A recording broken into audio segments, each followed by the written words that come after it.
ભક્ત ગોરા કુંભાર.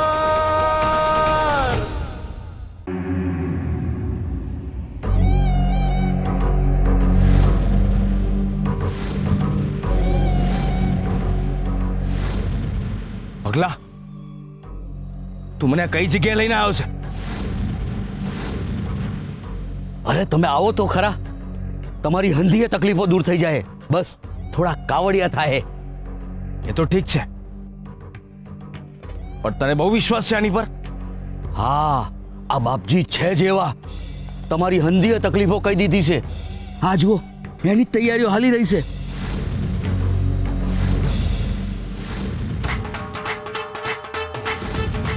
હાલો. ઓમ રીમ હિંગ ફટ સ્વાહા.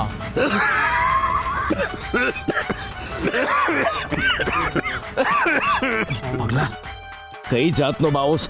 આ હવન કરે છે કે વગાર એ જ સમજ નથી પડતી. અરે ધીમું બોલો, ધીમું. આ બહુ મોટા તાંત્રિક છે. એ તમારા દુશ્મનોનો આવી રીતે જ વઘાર કરી નાખશે. આવો, બેહો, બેહો, બેહો. ઓમ રીમ ક્લીમ ફટ સ્વાહા. ઓમ રીમ હિંગ ફટ સ્વાહા. પગલા, આ જુવાણે હિંગ નાખી, હવે રાઈ નાખે પેલા આપણે જતા રહીએ. ચાલ ચાલ ચાલ ચાલ. રે રે, હવે કઈ નહીં નાખે. આ હિંગ એટલા માટે નાખી કારણ કે એની દરેક પૂજાની આહુતિ હિંગથી જ થાય છે. હા? એનું નામ હિંગ બાબા છે. પ્રખર તાંત્રિક હિંગ બાબા. પગલા, આ તો બાવો છે કે રસોયો? આ મારું મંદિર મને પાછું કેવી રીતે અપાવશે? તમારા ગળાની માળા બદલાવીને સ્વાહા. હે? બોલો હિંગ બાબાની, બોલો ને. જય. હવે જુઓ, હું તમારું મંદિર તમને કઈ રીતે પાછું અપાવું છું. કઈ રીતે? જો બાવા, મેં બહુ પ્રયત્ન કરી લીધા પણ કશું થયું નથી. ગળામાં તુલસીની માળા ક્યારથી પહેરો છો? આ માળા ઘણા વખતથી. આ માળા બદલી નાખો. હે? એના બદલામાં હું બીજી માળા આપું છું, એ પહેરી લો, કામ થઈ જશે. બોલો હિંગ બાબાની, બોલો ને. જય. બાપા માળા. ના, હું માળા નહીં બદલું. આ માળા મારા કૃષ્ણને બહુ પ્રિય છે. બાપજી, બીજો કોઈ ઉપાય ખરો? શાકમાં મરચું ક્યું નાખો છો? લાલ કે લીલું? લાલ લાલ લાલ બાપજી. લીલું મરચું નાખવાનું શરૂ કરી દો, કામ થઈ જશે. બોલો હિંગ બાબાની. ચૂપ! ખબરદાર જો એક શબ્દ બોલ્યો છે તો કઈ જાતનો બાવો છે જે અને હિંગ અને મરચામાંથી બહાર જ નથી આવતો? આ કોઈ રસોયો લાગે છે. બોલ બોલ બાવા, તું કોણ છે? બોલ પૂજારી બાપા, બોલ. અરે પૂજારી બાપા, અરે કહું છું છોડો. બોલ બોલ, કોણ છે તું? ખરેખર હા પૂજારી બાપા, હું ખરેખર રસોઈ જ છું, પરંતુ મને કાંઈ આવડતું નથી. એટલે મારો ભાઈબંધ છે ને બગલો, એ મને અહીં લઈ આવ્યો હતો અને બે કાવડિયા મળે એ હાટું થઈને એણે મને આ માર્ગ બતાવ્યો હતો. હજી નવું છે, 4 દી થયા છે. ધીરે ધીરે ફાવટ આવી જશે બાપા. અને હું એમ કહું છું, તમે સવારમાં ઉઠો છો કેટલાક વાગે? ઉઠાડી તો હવે હું તને દઈશ. પગલા, જય હિંગ બાબા. ઉભો રે, ઉભો રે. લે તું તારા. ઉભો રે, ઉભો રે પગલા. ઉભો રે, ઉભો રે, ઉભો રે.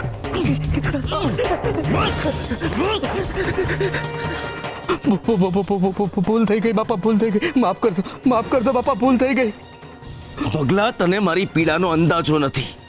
મારી પાસે જે કાવડિયા છે બધા પતી જશે, એ પછી મારી હાલત એકદમ કફોડી થઈ જશે. અબુધ, જે ગામ પાસેથી મેં માનપાન લીધું છે એ ગામના તિરસ્કારની વેદના શું હોઈ શકે એ તું નહીં સમજી શકે. વાહ પૂજારી બાપા વાહ. જ્યારે મને ઝાડ હારે બાંધીને પથ્થરો મરાવ્યા હતા તો ક્યાં ગઈ હતી તમારી બુદ્ધિ? ગામના તિરસ્કારની વેદના મારાથી વધારે કોણ સમજી શકે? મને તો થાય છે કે મોઢું ખોલીને અટાણે જ આમાં ઝેર નાખી દઉં, પણ ના, હજુ સમય ન થાય એવો. સમય આવે ઈ થશે ને તે દી મારા હૈયાને ટાઢક વળશે. હવે ઊભો ઊભો વિચાર શું કરે છે? જો બીજી વાર આવી મૂર્ખામી કરી તો તને છોડીશ નહીં. ભૂલ થઈ ગઈ બાપા, ભૂલ થઈ ગઈ, માફ કરો. પણ આ મંદિર પાછું મળશે કઈ રીતે? એ જ નથી સમજાતું મને કે આ વખતે કયું પાસું નાખું કે મારી જીત થાય. બાજી હાથમાં નથી ને તોય રમવાનું છે. આ વખતે કંઈક ઊંચું વિચારવું પડશે.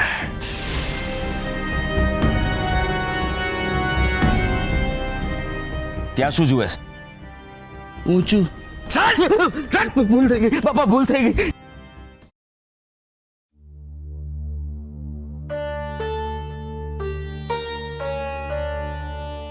ગોરા,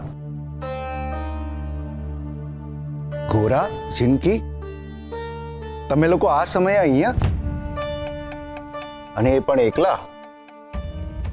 બેટા, બધું કુશળ મંગળ તો છે ને? અમારી એક મદદ કરશો મહારાજ? કેમ નહીં?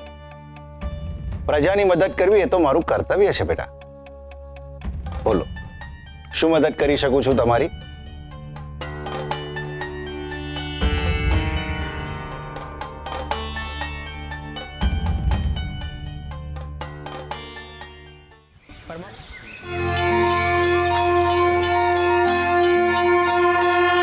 હે આરતી ઉતારીએ વાલા ગિરધરનાથની,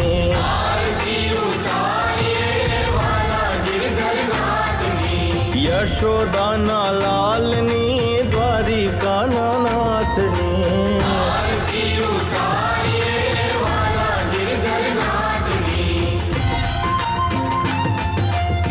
તમને જમાડીએ ઘી માખણની વાનગી, તમને જમાડીએ ઘી માખણની વાનગી.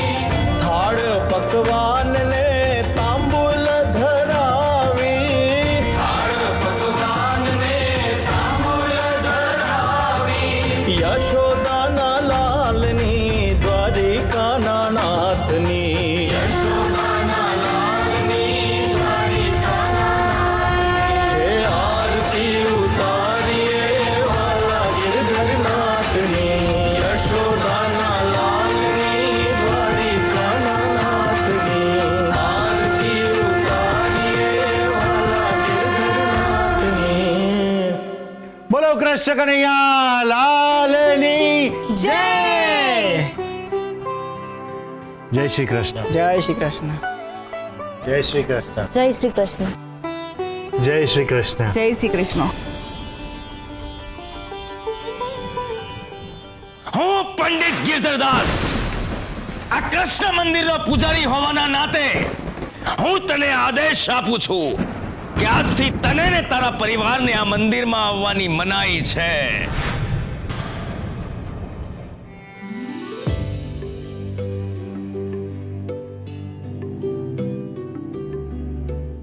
ભગત, આશકા લો.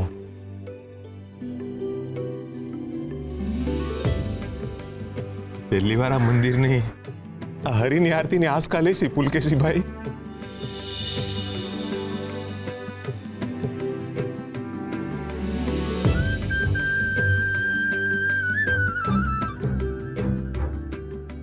પુલકેશભાઈ, આ પહેલા પૂજારી બાપાએ અમને આમ સામેથી ક્યારેય આશકા નથી આપી. આ તો ઈશ્વરના આશીર્વાદ છે, અને ઈશ્વરના આશીર્વાદ પર તો એમના ભક્તોનો જ હક હોય ને. અત્યારે આ મંદિરની દેખરેખ હું કરું છું, અને હું જાણું છું કે પ્રભુના આશીર્વાદ જેટલા લોકો સુધી પહોંચે એટલો જ પ્રેમ પ્રભુ સુધી પહોંચે. ભાઈ, જાણે તો હવું છે, પણ જાળવે બહુ ઓછા લોકો છે. હવે વખત આવી ગયો છે જાળવવાનો પણ અને જાગવાનો પણ. જૂના અને ખોટા રિવાજોને તોડવાનો, નવા અને સાચા નિયમો ઘડવાનો. મારી ઈચ્છા છે કે વર્ષોથી ચાલ્યો આવતો પાપનો રિવાજ તૂટે પરમા ભગત દેવી મંદિરમાં પ્રવેશ લે.